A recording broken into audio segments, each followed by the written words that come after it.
Salut Titouane. Salut Rundil. Salut Marbrex. Salut Pirator. Magnifique pseudo. Salut petit ourson. Regardez comme c'est beau. Je suis dans ma loge comme dans un bateau, comme dans une péniche avec ce petit hublot qui me relie à l'extérieur avec la pluie qui tombe. Vous avez vu comme c'est beau? Ouais. On est à Paris ou presque. Voilà. C'est un lundi gris. Un lundi gris. Je voulais, en guise de, comment dire, de générique, de, voilà, je vous ai mis la pluie. Je vous ai même mis le bruit de la pluie, écoutez. C'est beau, non? Oh, vous êtes tellement... Mais c'est fou, vous êtes tellement nombreux.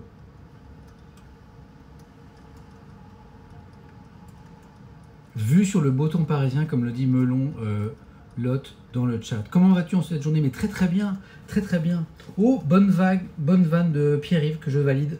La rencontre Étienne avec Nicolas Hublot. Je pense que ça se valide, ça se valide, ça se valide. Mais c'est rien, Lugrate, merci à toi. Non, je ne suis pas. Il y a Xunaka qui pose la question. Est-ce que je suis à l'intérieur d'une machine à laver? Non. Non, non, non, non. Je ne suis pas Roland Garros. Non. Merci IB Deval pour ce gentil sub de ce deuxième mois d'abonnement. Alors on dit bonjour à mon compagnon petit ourson et pas à moi. Bordelart, je te dis bonjour aussi. Voilà. Je vous embarque dans mon bateau. Attendez, on va changer un petit peu là. On va changer l'angle de vue parce qu'en fait c'était une espèce de sommaire, vous avez compris. Voilà. Et en fait c'était moi. C'était moi. Oui, depuis le début. Allez, on cadre. On cadre pour la petite revue de presse express du midi. Oh, c'est merveilleux. Voilà. En fait, c'était moi. C'était moi depuis le début. Oui, oui. Qu'est-ce que c'est beau. Qu'est-ce que c'est beau. Voilà. Vous êtes dans ce nouveau concept merveilleux que j'ai imaginé, la revue de presse express pendant ma pause déj. J'ai posté une magnifique photo sur Twitter de mon assiette de... C'était de la courgette, je crois, avec le cellophane dessus. C'est vraiment si vous n'avez pas faim, voilà, allez voir, ça va vous mettre en appétit, c'est merveilleux.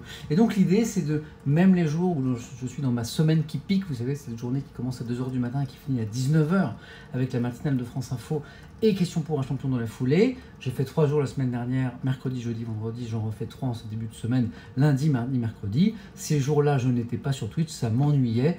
Et donc, ben voilà, j'ai trouvé cette petite formule. Revue de presse express, en 30-40 minutes. Je vous donne l'essentiel, les journaux sont là. Voilà, et ça me permet de garder le contact. Merci Drisander pour ce 4e mois d'abonnement, ça aujourd'hui. Très jolie toilette. Vous voyez mes toilettes? Non, vous voyez pas mes toilettes. Attends, je me demande si vous voyez pas mes toilettes. Merde.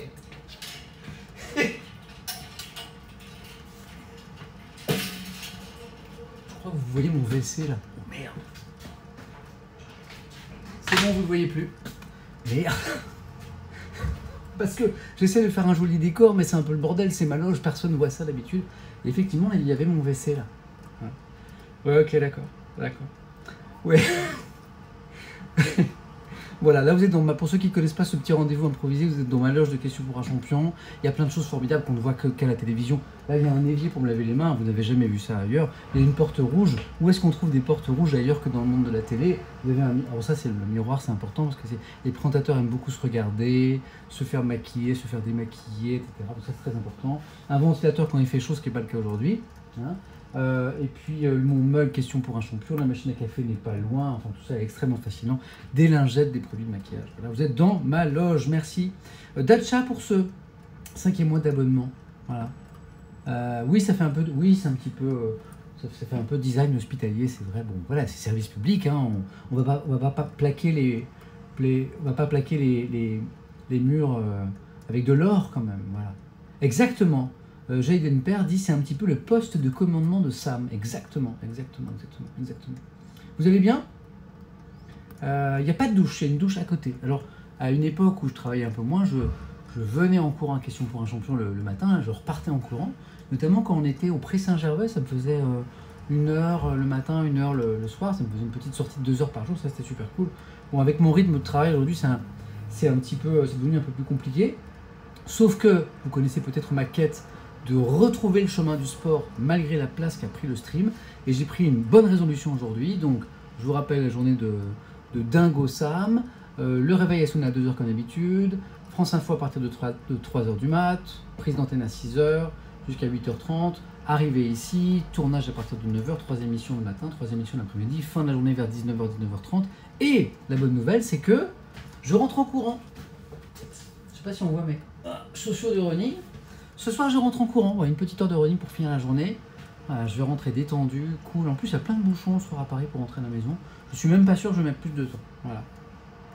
Tu pourrais faire les deux sports en stream, me dit Deveneta. Deveneta, toi, tu n'as pas vu mon dernier rendez-vous, la foulée, Étienne. Va voir sur mes replays.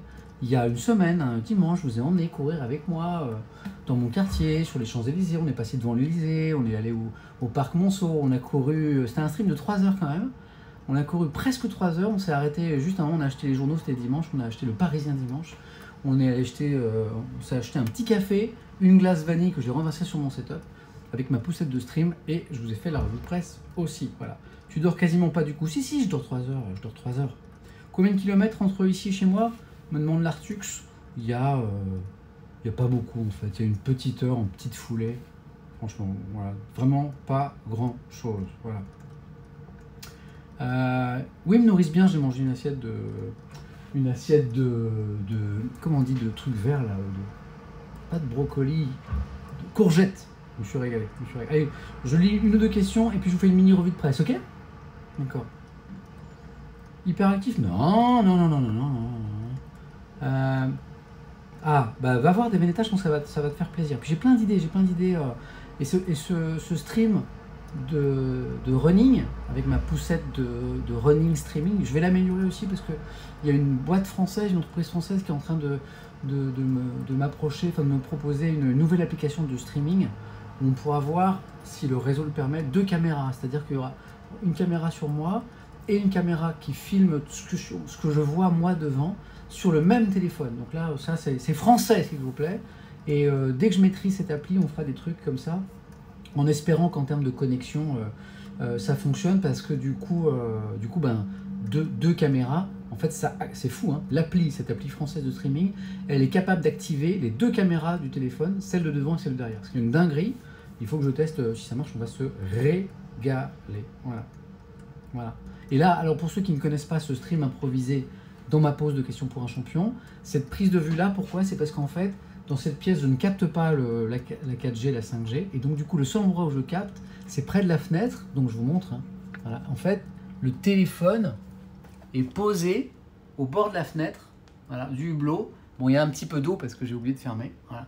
Donc, le seul endroit où je capte la connexion, c'est là.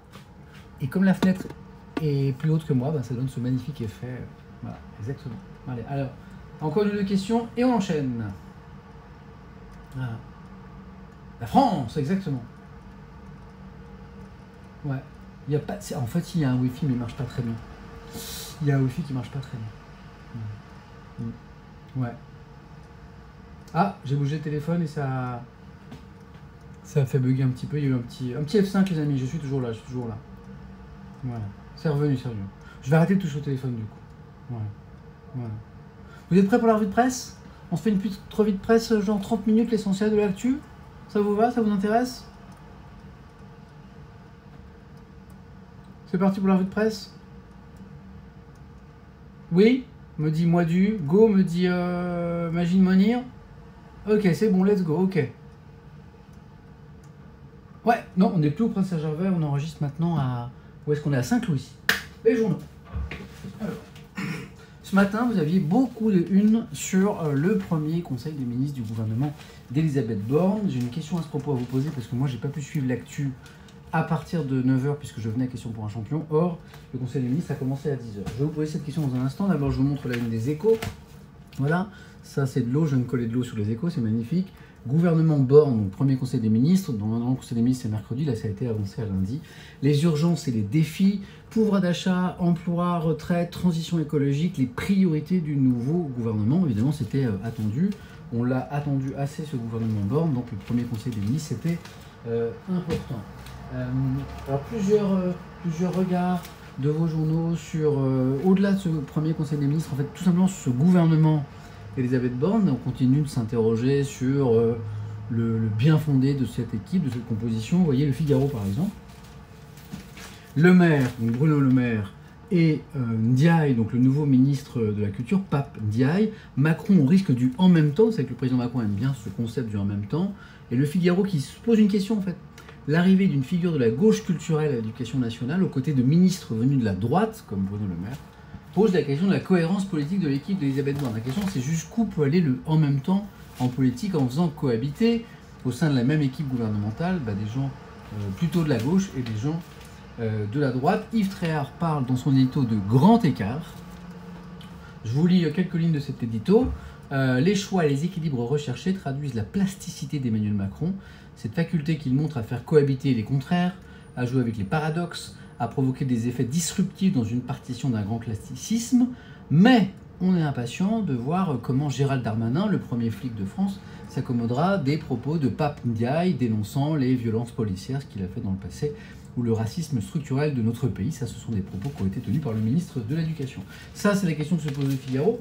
Je prends l'opinion maintenant sur cette même actualité, sur le Conseil des ministres de ce matin, donc qui devait débuter à 10h. Et après, je vous pose une question parce que j'ai pas pu suivre l'actu. Macron tente la rupture dans la continuité. C'est vrai qu'on le lisait avec la presse de vendredi matin, au lendemain de la nomination du gouvernement. On n'est pas dans un effet waouh avec des annonces extrêmement surprenantes de nomination de ministres, à part peut-être Pape Ndiaye à l'éducation, puisque c'est pas l'inverse de Jean-Michel Blanquer, mais presque. Le président avait promis une réinvention, une nouvelle ambition pour son second mandat. Réélu, il prend son temps, reconduit ses fidèles et n'ouvre qu'à la marche sa majorité. Alors, ce qui est écrit entre les lignes dans cette analyse de l'opinion, c'est que après les législatives, il y aura peut-être un remaniement ministériel, genre un peu plus de 3 semaines seulement après sa formation, pour s'adapter à ce qu'auront donné les législatives. Je vous lis ce petit chapeau là, et après je vous pose une question. Le premier conseil des ministres du second quinquennat se réunit ce matin. L'Élysée indiquait dimanche que les ministres candidats aux législatives, ça c'est une info importante, devront quitter le gouvernement en cas de défaite, petite pression, conformément à une règle déjà édictée en 2017. 14 d'entre eux se présentent aux candidats des 12 et 19 juin. Vous avez 14 ministres qui se présentent aux législatives. Et donc si échec, on sort du gouvernement. Donc déjà, quand je parle de remaniement après législative, ceux qui auront échoué, hop, dehors. Je vous lis un petit peu, je vous pose une question. Alors pardon, je suis moins sur le chat qu'à la maison parce que j'ai pas l'écran sous les yeux, c'est un peu moins confortable, mais j'ai mon petit téléphone pour vous lire. Bien sûr que ça parle de Damien Abad, Jayden. Justement, la question que je veux vous poser, c'est sur Damien Abad. Merci Drunk Gamer pour ce 7e mois d'abonnement. C'est adorable de me soutenir comme ça dans mes petits streams de pause déj. Ouais, merci.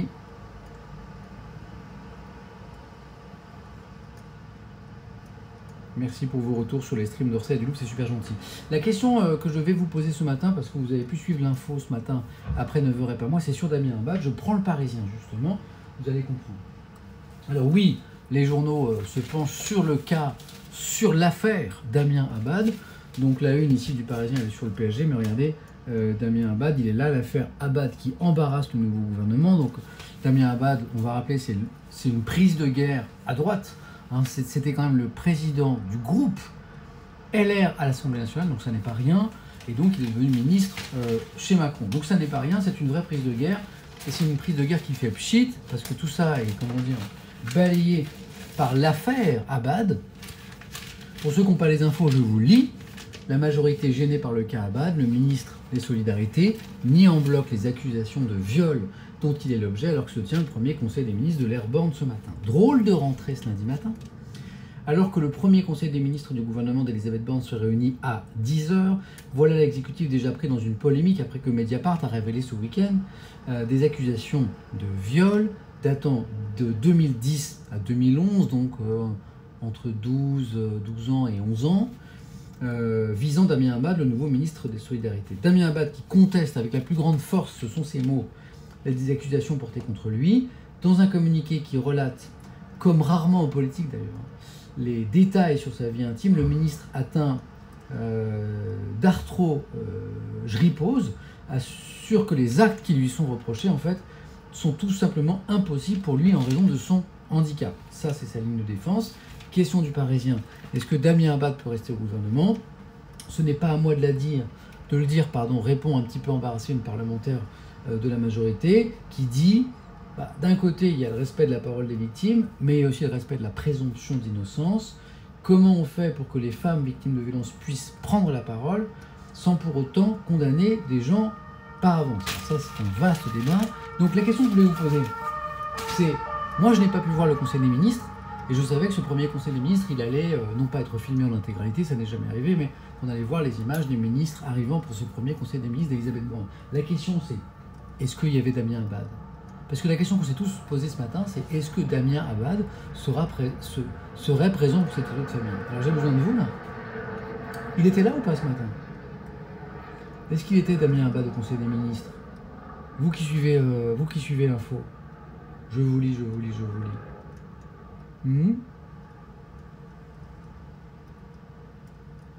Alors. Oui, il était là. Ok. Il était présent, d'accord, merci à vous. Voilà. C'était une vraie question, Voilà. Visiblement, l'affaire Abad a bien plombé le premier conseil, me dit Chanchardon. C'est fou quand même, c'est fou, c'est-à-dire que on peut parler d'un coup dur quand même pour l'exécutif. Le président Macron attend 1 mois après son élection pour former le gouvernement, beaucoup d'attentes. Certains disent pour raccourcir au maximum la durée de la campagne des législatives. Voilà. On demande d'ailleurs à ces ministres d'être le plus discret possible jusqu'aux législatives pour éviter les gaffes. Et le premier conseil des ministres se tient en pleine affaire avec l'un de ces ministres, Damien Abad. John is waiting, Aztec21X, merci pour vos abonnements, votre soutien, c'est super. Pardon, j'ai pas forcément les yeux sur le chat, je vois pas forcément tous les subs. Merci pour votre soutien. On me dit, Lothéos me donne cette info et je l'avais vu un peu plus tôt dans le chat, que Borne a rencontré Abad ensuite en face à face. Voilà. Pourquoi ça sort que maintenant, me demande Saverock? En fait, il y avait 2 plaintes qui étaient connues, mais qui avaient été classées sans suite, et je crois que vendredi, il y a eu un nouvel épisode judiciaire, et sauf erreur de ma part, vous vérifierez, je crois que l'une des 2 femmes qui était à l'origine des 2 plaintes, qui dans un premier temps ont été classées sans suite, est revenue, et il y a eu une nouvelle étape judiciaire sur l'une de ces plaintes. Voilà.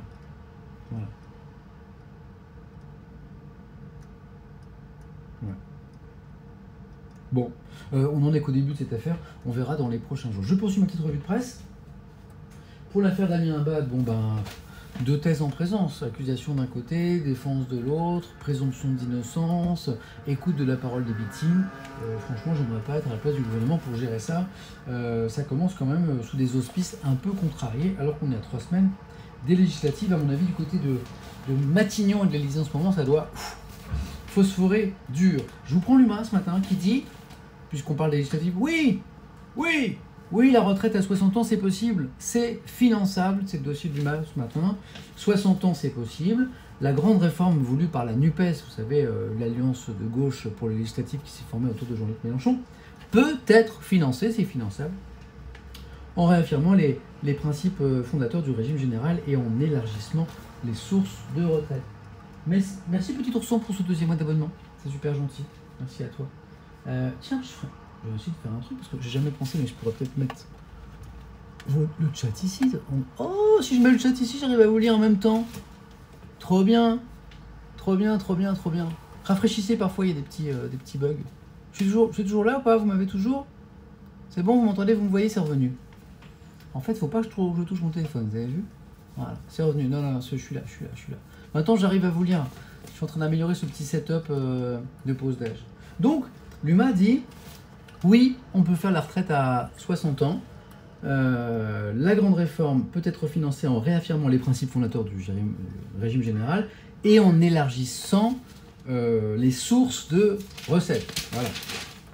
En gros, l'UMA nous dit, en s'alignant d'ailleurs sur ce que dit l'Union de la gauche, en disant la retraite à 60 ans c'est possible, il suffit juste de trouver les financements et les voici. Retraite à 60 ans, les financements à portée de main, le dossier est extrêmement clair. Je vous lis quelques mots de ce dossier. Ceci est un test de lecture, si tu lis ceci, on doit dire carotte au caramel. J'ai très bons yeux, Yedis, merci pour ton 7e mois d'abonnement. Je vois très bien les subs aussi. Je lis. Le retour à 60 ans, déjà les Français y croient, il y a un sondage qui est paru récemment. 71% d'entre eux demandent cette retraite à 60 ans. Alors comment on pourrait financer cette retraite à 60 ans? Le retour au plein emploi, plus vous avez de gens qui travaillent, plus vous avez de cotisations. Les augmentations de salaire, plus vous avez des salaires hauts, plus ça cotise, plus les cotisations sont fortes. Voilà. L'augmentation d'un point d'indice de la fonction publique, là aussi pour les mêmes raisons, ça rapporte plus de cotisations. L'intégration des primes dans la fonction publique, idem. L'égalité salariale femmes-hommes, si on augmente le salaire des femmes, ça fait plus de cotisations pour les retraites. L'instauration d'un malus sur les emplois précaires, idem, même chose, ça fait des sous pour les retraites. L'Union de la gauche qui propose par ailleurs une augmentation de 0,25 points par an du taux de cotisation aux vieillesse, une surcotisation sur les hauts salaires, voilà. Et puis d'autres pistes encore. L'UMA n'en manque pas. Soumettre les cotisations patronales, les dividendes, les participations, épargne salariale, les rachats d'actions, heures supplémentaires, tout ça, soumettre ça à des cotisations sociales et ça fait des sous pour financer la retraite à 60 ans. Voilà. Donc le message de l'UMA, qui est le message de la nouvelle union de la gauche, c'est la retraite à 60 ans, c'est pas un rêve, c'est finançable à condition de faire ça. Alors après le débat c'est est-ce qu'on veut augmenter les cotisations, est-ce qu'on veut faire tout ce que l'UMA propose. Ça, voilà. J'aurais bien fait un sondage si j'avais été à la maison avec tout mon matos, mais là, je le fais pas. Vous en pensez quoi, vous, de cette retraite à 60 ans? C'est de la folie, me dit Modop. Ouais. Je trouve que ce discours est un peu vide, me dit Daman85. Ouais. Vive Mélenchon, me dit Béteragui, donc je prends ça pour un soutien à la retraite à 60 ans. C'est fantastique, me dit Alice Le Hérisson, qui a très envie de la retraite à 60 ans. C'est possible, me dit Lothéos. Non merci, me dit Kexdale. C'est un droit, c'est faisable évidemment, me dit Petit Dragon Vert, comment vas-tu? Taxons les super riches, c'est tout à fait possible, c'est pas rentable. Démago, je pense rien. Jacou le Croquant, merci pour ce 3e mois d'abonnement. Ok, ça c'est pour l'UMA. Libération nous ramène au gouvernement, avec, pas vraiment un papier sur le nouveau ministre de l'Éducation, Pape Ndiaye, qui fait couler beaucoup d'encre, mais sur le casse-tête qui se pose actuellement sur la question de... Oh, un raid. Un raid de qui? Un raid dans mon petit stream improvisé depuis ma loge de questions pour un champion. Raid de Jean. Mais Jean, mais merci. Jean, c'est trop gentil, en fait. Alors, la communauté de Jean va être un peu surprise. C'est un truc que j'ai lancé il n'y a pas longtemps. Les jours où je fais la question pour un champion avec France Info le matin, normalement je stream pas. Et là, comme ça me manque trop et que je veux garder le lien avec la commu, je fais un stream, une revue de presse express depuis ma loge de questions pour un champion pendant ma pause déj. Comme ça, 1, je garde le lien. 2, je vous raconte des histoires d'actu. 3, je suis au régime parce que je mange moins. Et voilà. Merci pour le raid de Jean, c'est super gentil. Ça me fait super plaisir. Voilà. Jean qui fait un super boulot, mais ça je vous le dis souvent. Vous qui me regardez un petit peu. Donc, avec l'IB, on se penche pas tellement sur Pape Ndiaye, je pense qu'on aura l'occasion d'y revenir, au nouveau ministre de l'Éducation, on en parlait déjà vendredi, mais sur ce problème. On a moins en moins de vocations d'enseignants, il y a de moins en moins de candidats au concours d'enseignants en France, c'est le casse-tête, alors que les recrutements sont au plus bas, le nouveau ministre aura fort à faire pour redonner de l'attrait au métier d'enseignant. Il y a un article et un édito qui est assez intéressant de Dove Alphon que je vous lis ici, titré Inégalité. Je vous lis ces quelques mots de l'édito de Dove Alphon. On sait déjà qu'il manquera des enseignants le 1er septembre dans certaines académies. Si l'autonomie accrue des établissements scolaires, tant poussée par Macron, vous savez que c'est un de ses projets, c'est donner plus d'autonomie aux établissements scolaires. Les syndicats ne voient pas ça d'un très très bon œil d'ailleurs. Si cette autonomie accrue est approuvée par le nouveau ministre, donc on parle bien de M. Ndiaye, elle va évidemment augmenter pour Libération la pénurie et les inégalités, puisque les professeurs recherchent les écoles dans lesquelles les conditions de travail sont les meilleures. On les comprend, c'est normal. Donc les écoles qui sont dans les zones défavorisées vont donc recueillir moins de demandes. Seuls les enseignants qui n'auront pas pu avoir de poste ailleurs, comprenez dans les établissements où il y aura de bons moyens, eh bien, iront dans ces écoles-là, dans celles de l'éducation prioritaire. Donc l'IB dit non seulement on manque d'enseignants aujourd'hui, mais cette réforme elle risque d'accentuer encore les déséquilibres et surtout dans les zones les plus défavorisées de voir en fait une fuite totale des meilleurs éléments, des meilleurs enseignants qui vont évidemment aller dans les établissements un peu plus dotés avec de meilleurs moyens, puisque ils auront une autonomie, notamment pour recruter. Donc c'est un débat assez intéressant qui est soulevé par Libération. Je vous lis un petit peu.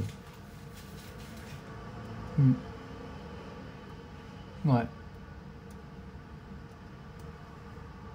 Ouais. Je surveille l'heure parce qu'à 14h40, je serai obligé de vous laisser pour retourner à la question pour un champion.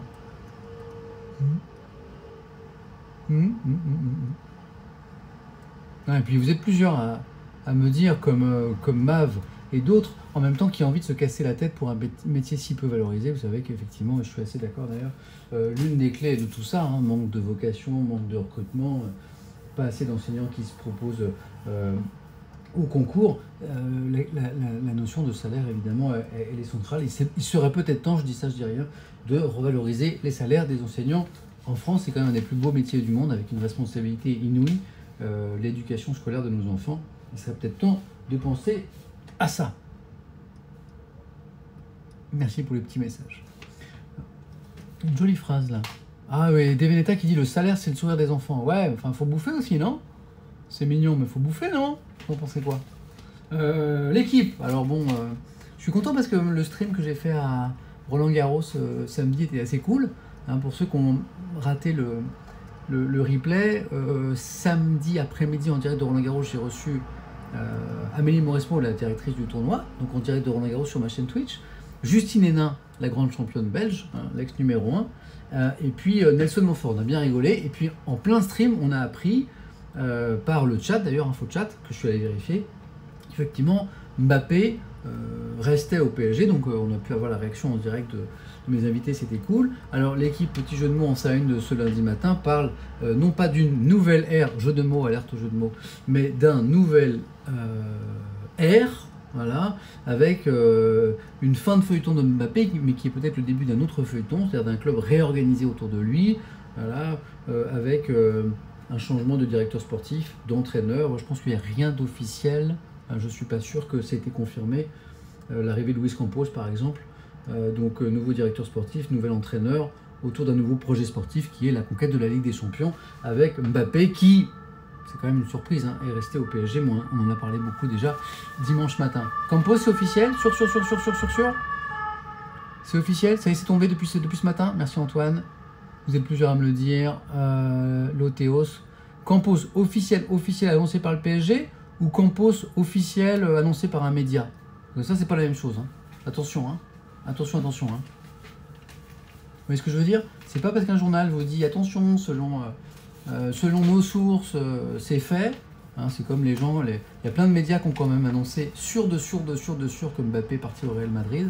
Voilà. Est-ce que ça a été annoncé par le club? Il n'y a que ça qui est important. Ça, c'est une info. Sinon, pour le reste, c'est du rumeur. Ça a été annoncé ou pas? Je vous lis.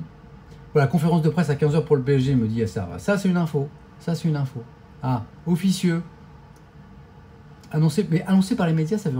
En fait, il y a How Many Roads qui dit annoncé par les médias. Ça ne veut rien dire. Les médias, c'est faillible. C'est des humains, comme les autres. Donc, vous avez plein de médias qui essaient de donner l'info avant les autres. Et cette info, elle est peut-être vraie. Hein, donc, il est peut-être recruté. Mais une info officielle, c'est annoncé par le club. Voilà. Annoncé par les médias, conférence de presse à 15h du PSG. Voilà. Donc, tant que c'est pas annoncé officiellement par le club, ça n'existe pas. Alors, je vous rappelle que les mêmes médias, comme le dit Dr Darwick, ont annoncé Mbappé à Madrid. Voilà. Donc, on attend l'annonce officielle. Donc, ça, c'est pour l'équipe ce matin. Je prends la croix aussi. Ah, c'est pas mal. Roland Garros, on y était... Non. Ah, je peux te dire que Gildas, il y a Gildas qui nous dit de façon catégorique, c'est mignon, hein, ça a été annoncé officiellement au Parc des Princes samedi par Kiki et Nasser. Non, c'est faux, je peux vous dire que non. Je peux vous dire que non. Ouais, faut attendre la conférence de presse. Ne confondez pas les rumeurs et les annonces de ceux qui croient savoir avant les autres et les infos, ça n'est pas la même chose. Il faut vraiment manier l'information avec précaution. La croix, maintenant, on parle un petit peu de tennis. Je vous annonce déjà que je suis de retour à Roland Garros samedi prochain vers 17h sur ma chaîne Twitch. Un truc un peu bizarre autour du métavers, de réalité virtuelle, et de Roland Garros. Voilà, je vous en dirai plus dans la semaine quand je serai un peu cool à la maison. Alors, une page pas très très gaie dans La Croix, regardez, sur la chute sans fin du tennis français à Roland-Garros. On va pas rêver d'une victoire française à Roland-Garros, ni pour un joueur ou pour une joueuse, on va pas se mentir. Hein, si jamais on arrive à qualifier un Français pour le deuxième tour, ce serait déjà formidable. Roland-Garros s'est ouvert dimanche, enfin, en tout cas pour le tableau principal, hein, puisque les qualifications c'était la semaine d'avant. Et la Croix constate que jamais le tennis tricolore n'a porté aussi peu d'espoir. À l'image de Jo-Wilfried Tsonga, représentant d'une génération sur le déclin qui prendra sa retraite à l'issue du tournoi. Il y a eu des grands joueurs ces dernières années en France, même s'ils ne sont pas parvenus au sommet. Le problème, c'est que ces 3-4 très bons joueurs, on parle de Tsonga, on parle de Gasquet, sont en train de partir et la relève, elle est pas là encore. Je voulais un petit peu sur Roland-Garros, sur les derniers résultats. Je sais pas, il y a eu des matchs ce matin. Bah si. Mais ça n'a même pas commencé. Pourquoi faire des tels articles si tôt? Mais bien sûr que ça a commencé. Bien sûr que ça a commencé. Ça a commencé hier, le tableau principal de Roland-Garros. Eh les gars, mettez-vous au courant. Les matchs du tableau principal de Roland-Garros, ça a commencé hier, dimanche, aux alentours de 10h, je crois. On est déjà sur la deuxième journée. Et avant, il y a eu les qualifications. Comment ça, c'est pas commencé Roland-Garros? Eh les gars, mettez-vous au courant. Après avoir touché le fond, lisons un petit peu cet article de La Croix. Le tennis français continue de creuser. 2021 avait déjà livré un triste record lorsqu'aucun tricolore n'était allé plus loin que le deuxième tour à Roland-Garros. Dimanche, pour la première fois depuis 1999, le Grand Chelem parisien s'est ouvert sans qu'aucun bleu ne figure parmi les têtes de série tournoi. Quoi? Je lis que Naomi Osaka a été éliminée? C'est vrai ça? C'est Pépin Camille qui me dit ça. Oh zut, zut, zut, zut, zut, zut. Ouais. Oh zut. Naomi Osaka, ah, son retour, vous savez. Ah zut.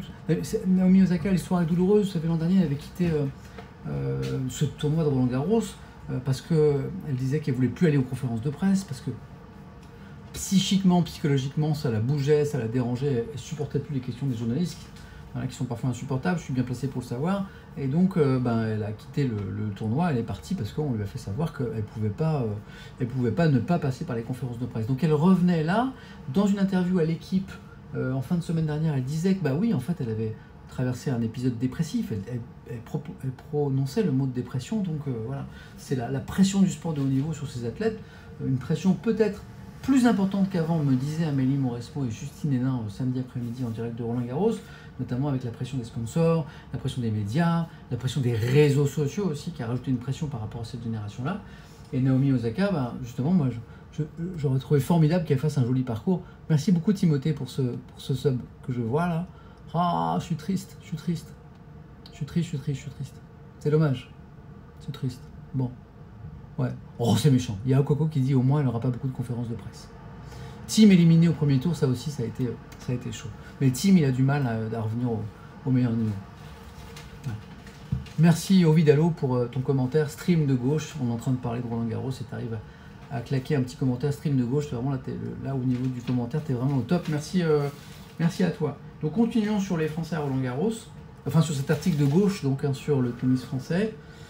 Cette année encore, il n'y a donc pas lieu de rêver à un éventuel successeur à Yannick Noah ou Marie Pierce, qui sont les derniers Français titrés en 1983 et en 2000. C'est loin quand même, 83 Yannick Noah, 2000 pour Marie Pierce. Je vous parlais de ces joueurs français qui avaient brillé ces dernières années. Oui, mais non, je vous assure, c'est un journal, c'est un article sur le tennis, mais c'est un article de gauche. Parce que quelqu'un m'a dit là que c'était un stream de gauche. J'adore. Et les gens, ils sont géniaux. Donc, on parle de la génération des 4 mousquetaires. Donc, Gaël Monfils, là, qui est forfait, il est blessé. Jo-Wilfried Tsonga, qui annonce sa retraite sportive à Roland-Garros. Il a eu une invitation pour pouvoir le faire. Richard Gasquet, le dernier étant Gilles Simon. Voilà. Problème, maintenant, la jeune génération se fait attendre. Interrogé par l'équipe, l'Allemand Jan de Witt, qui est l'ancien entraîneur de Monfils et de Simon, explique cette triste situation, lui, alors je ne sais pas si c'est la bonne analyse, par des changements trop fréquents à la direction de la Fédération française de tennis. On fait quelque chose, et puis des gens nouveaux arrivent, et ils font quelque chose de différent. Si on veut construire un programme qui amène les joueurs au top, dit ce monsieur, ça va prendre au moins 5 ans, et probablement entre 8 et 10 ans pour commencer à avoir des résultats. S'il faut attendre 8 ou 10 ans pour voir des Français briller à Roland-Garros, on est mal. Ouais. Oui, Gasquet qui a battu Medvedev à Lyon, qui a fait une perf, effectivement. Après, Medvedev qui revient de blessure, et puis être abattu, c'est pas sa plus grosse surface. Ouais. Bon, voilà pour Roland Garros, mais je suis content parce qu'en vous lisant, j'ai les derniers résultats. Ouais. Merci, Tolou. Je suis content que tu me vois mieux. Ouais, c'est cool de pouvoir vous lire aussi. Allez. Et puis, je sais pas pourquoi je vous ai mis ça de côté. Pourquoi je vous ai mis ça de côté? Espèce de... Alors, c'est marrant parce qu'à l'instant, quelqu'un m'accusait de produire un stream de gauche. Alors, c'est assez intéressant. J'aime bien quand vous essayez de deviner un petit peu mes idées politiques en vous trompant le plus souvent d'ailleurs. Et là, donc là, on va partir sur un stream de droite, donc je voudrais vous prévenir. D'abord, on lit Les Échos, qui n'est pas vraiment un journal de gauchiste. Entreprises et marchés, je dois être le seul mec en France qui lit les pages Entreprises et marchés des Échos parce qu'il est gavé d'infos super intéressantes. Là, on part sur un article d'un streamer de droite que je suis aussi parce que je suis un peu un streamer de droite, je suis un peu un streamer de gauche, je suis un streamer LFI, je suis un streamer LR, je suis un streamer LREM, ça on me le dit souvent. Je suis pas super un streamer d'extrême droite, ça je refuse qu'on le dise parce que là je dis non. Mais là on est parti sur mon côté streamer de droite, voilà, avec ces montres de luxe devenues introuvables en parisien, en magasin. Voilà. Alors ça, bon, il y a qu'un streamer de droite qui peut s'intéresser au fait que, eh ben, on n'arrive plus à acheter les Rolex, on n'arrive plus à acheter les Patek Philippe, on n'arrive plus à acheter les Audemars Piguet, les Vacheron Constantin, en tout cas certains modèles un petit peu iconiques. Et là, en tant que streamer de droite, je dis non. Je dis non. Si je peux pas rentrer dans un magasin Rolex et avoir ma Daytona acier pour faire un cadeau à un copain, parce que bon, j'offre des Rolex comme ça, ben non, je dis, où va le monde, voilà. Bon, moi, en tant que streamer de droite, je trouve ça très très dommage. Bon, blague à part, c'est un phénomène assez intéressant. C'est-à-dire, comment expliquer que des marques comme ça, qui vendent des montres des milliers et des milliers d'euros, eh bien, n'arrivent pas à produire pour éviter la pénurie, pour vendre un maximum de montres. C'est un phénomène extrêmement intéressant. Moi, ce qui m'intéresse, pourquoi ça m'intéresse, mon épouse Hélène, mon amoureuse, travaille dans l'horlogerie, elle m'a expliqué cet univers qui est un univers fascinant. Celui de l'horlogerie et des montres, surtout pour un streamer de droite comme moi. Et en fait, m'a expliqué que parfois les marques organisaient la pénurie. Pas sur tous leurs modèles, mais sur certains modèles pour un peu faire monter la hype, un petit peu comme la Rolex Daytona par exemple, l'Audemars Piguet Royal Oak. Bon, tout ça, je connais ça par cœur parce que je suis un streamer de droite, donc ne soyez pas surpris. Lisons quelques extraits de cet article. Inflation ou pas, crack ou pas, guerre ou pas, Rolex croule sous les commandes. Une déferlante d'acheteurs prêts à s'offrir une montre de luxe après 2 années de crise sanitaire. Une douzaine de modèles emblématiques sont aujourd'hui introuvables en boutique d'horlogerie. Voilà. Toutes marques confondues de luxe, hein, vous avez une douzaine. Oh, j'espère que je ne vais pas faire cracher le stream, mais j'ai perdu le chat. Voilà, que quand je touche le téléphone, ça crache. Vous avez une douzaine de modèles de montres de luxe introuvables. Ah, j'ai fait F encore. J'ai encore fait des bêtises.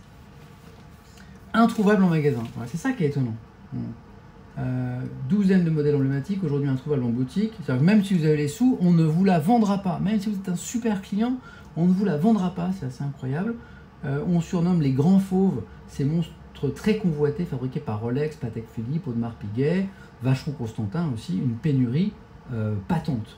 Donc là, par exemple, l'article explique que même si vous avez les sous, les 5 000 euros, les 10 000 euros, les 15 000 euros, les 20 000 euros, vous rentrez dans ces boutiques, vous n'aurez pas ce modèle, tout simplement parce qu'il n'existe pas. Et même si vous êtes un bon client, il y a de fortes chances qu'on vous le refuse, même si vous avez acheté X montres auparavant. Voilà.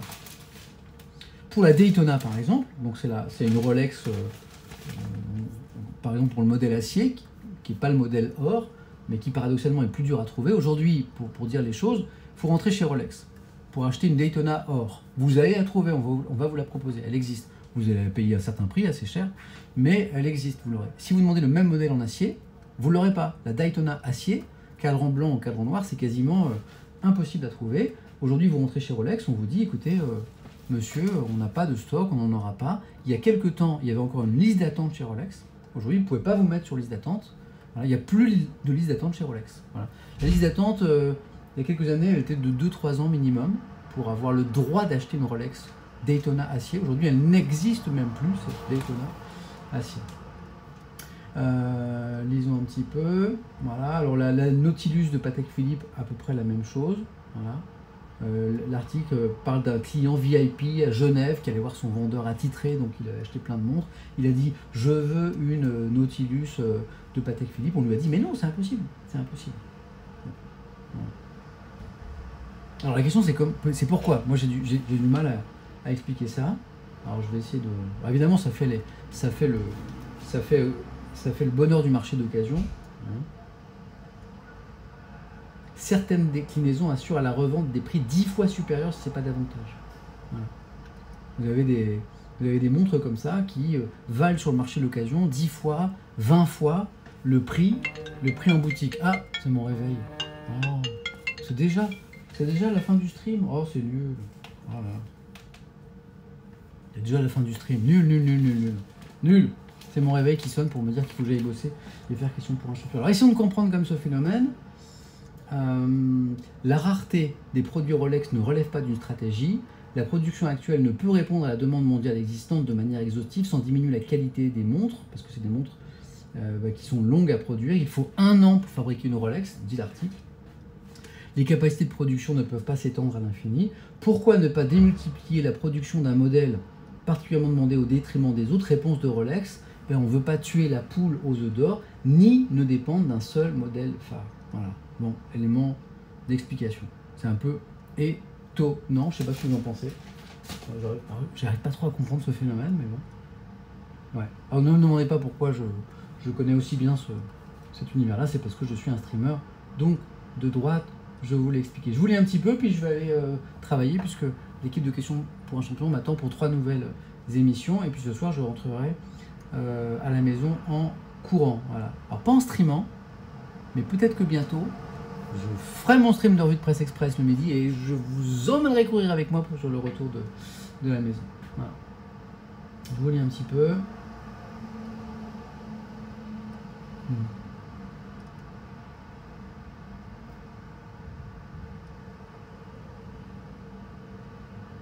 Attention, ils vont venir te chercher, Samuel. Non, j'ai fermé la porte à clé en fait pour que personne ne vienne me chercher pendant le stream, ne vous inquiétez pas.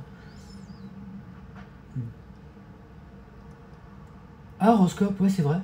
Allez, j'avais oublié l'horoscope. Il y a Asher Alia qui me l'a rappelé. Du coup, bon, on va dire qu'Asher Alia a gagné aujourd'hui. Je vais lire son horoscope vierge dans Le Parisien.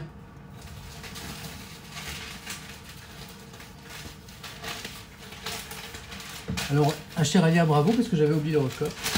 Un stream de revue de presse n'est rien si on ne lit pas l'horoscope. Évidemment, on n'y croit pas, mais c'est le petit sourire. Au milieu ou à la fin de la revue de presse, aujourd'hui ce sera la fin. Vierge. Les vierges, c'est pour vous, ok? Cœur. Un vent de contestation et de liberté soufflera sur votre couple. Je sais pas si c'est très bon ça en fait. Un vent de contestation et de liberté soufflera sur votre couple. Je ne crois pas que ce soit très très bon. Liberté, contestation, je ne sais pas, je suis pas sûr. Réussite, ne sous-estimez pas vos opposants, prenez les mesures qui vous protégeront. Vous avez un horoscope de merde, les vierges. Ah non, ça va, forme, bonne résistance nerveuse. Comprenez, ça va être compliqué dans le couple, ça va être compliqué au boulot, mais vous avez une bonne résistance nerveuse. Il ne manquerait plus que vous soyez dépressif. Ok, bon ben vierge, désolé, je vous souhaite une bonne journée quand même. Je vous remercie. Merci Romain de Madrid pour cet abonnement que tu as pris et celui que tu as offert à la communauté, c'est super gentil. Merci les amis. Bon, désolé, c'est un peu indigent, c'est un peu comme stream, c'est un peu à l'arrache, c'est sur le pouce, je pose mon téléphone sur une fenêtre, je vous lis rapidement les journaux, mais bon, c'est ça ou rien, il y a des jours où je n'ai vraiment pas de temps, donc je préfère faire un mini truc histoire de vous faire coucou, de vous dire bonjour, plutôt que de rien vous faire. Voilà. Mais vous êtes super sympa. Merci pour tous les petits messages que je vois. L'actualité, c'est quoi du streamer Papy Sam? Demain, je suis en question pour un champion, donc on fera un peu la même chose le midi. Mercredi, je suis en question pour un champion, on fera un peu la même chose le midi. Vous me retrouvez le matin sur France Info, bien sûr. Jeudi, bah là, j'ai que France Info, donc la matinée Étienne en direct de la maison à partir de 9h30, 10h comme d'habitude. Vendredi, pareil. Samedi matin, je vous ferai un truc. Samedi après-midi, je retourne à Roland-Garros pour un stream un petit peu rigolo, réalité virtuelle, métavers, bon, c'est un peu bizarre. Et puis dimanche, revue de presse le matin. Et puis on fera peut-être un petit truc aussi, on se refera peut-être une foulée Étienne. On ira courir ensemble jour dimanche avec une petite revue de presse à la fin dans un parc. Et peut-être que je réussirai à essayer cette nouvelle application sur mon téléphone avec où on peut utiliser les 2 caméras du téléphone pour que vous puissiez me voir, très important bien sûr, pour l'ego du présentateur, et voir devant qu'on est en train de courir. Voilà. Tu dois aussi prendre du temps pour toi, Samuel Etienne, me dit Nekfou. Oui, mais moi je rigole bien avec vous, en fait, j'aime bien tout ça. J'aime bien tout ça. Voilà. Je vous embrasse, ok? On fait pas de raid, j'ai oublié de prendre mon ordinateur. Enfin non, j'ai pas oublié du tout, mais comme je cours. Je vous montre quand même, parce que ça c'est mon sac de running, parce que quand une journée de boulot, on a des choses dans son sac, voilà, donc un peu d'habits, des journaux, tout ça. Donc ça c'est mon sac de running, et donc j'ai pas emmené mon petit Mac portable pour faire notamment un raid là à la fin. Pourquoi? Parce que ça fait un peu trop lourd et je voulais pas l'abîmer. Donc pas de raid, et ça je flex un peu. Ben, ça c'est mon sac du MDS, c'est écrit ici, Marathon des Sables, que j'ai fait 2 fois dans le Sahara. Le Sahara marocain, c'est une course de 250 km en autosuffisance alimentaire. Enfin, en autosuffisance tout court, en fait, il n'y a que l'eau qu'on vous donne pendant 6 jours de course, 250 bornes dans le Sahara. Et en fait, vous avez toute votre semaine dans ce sac. Dans ce petit sac-là, vous avez une semaine de bouffe, votre textile pour la semaine, le matériel de sécurité, le genre, vous avez une pompe à spivonin, la boussole, un couteau, une fusée éclairante, des petits trucs comme ça. Et vous avez tout dans ce sac. Votre matériel de couchage, le sac de couchage et tout. Donc c'est assez rigolo, ça fait entre 7 et 11 kilos selon les coureurs. Voilà. Et on vous donne l'eau en fait. Le truc que vous emmenez pas, c'est l'eau. Toutes les 15 bandes, vous avez une bouteille d'eau. Voilà. Donc ça, c'est mon sac de running. Donc voilà pourquoi pas d'ordinateur et pas de raid. Bon, je vous raconte trop de trucs. Je vous embrasse très très fort. C'est un sac de streamer plutôt de... Je sais pas si c'est un sac de streamer de gauche ou de droite. Je ne saurais pas trop vous dire. Je vous embrasse, je vais bosser parce que c'est pas tout de s'amuser. Donc ça va être par contre, ça va être une fin de stream super violente. Voilà. Soyez heureux. Rendez les autres heureux autour de vous. Et puis je vous dis à demain. Des bisous.